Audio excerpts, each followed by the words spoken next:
સરસ એવા આલુ પરોઠા બની રહ્યા છે, તમે જોઈ શકો છો.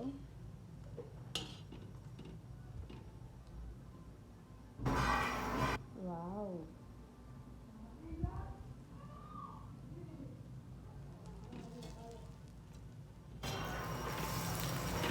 બિલકુલ ઓછા તેલમાં.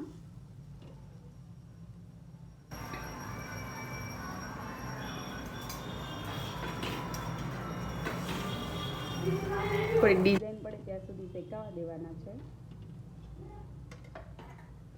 આ આલુ પરોઠાની અંદર અમે કોબી, ગાજર, ટમેટા, કાંદા, કેપ્સિકમ અને બટેકાનો માંજો કરી અને રેડી કરેલો છે વઘારીને.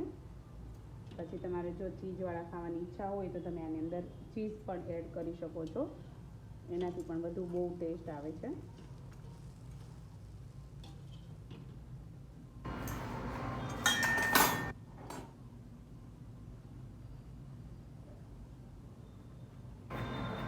એક સાથે કમ્પ્લીટ કરીને પછી જમવા બેસી જવાનું છે.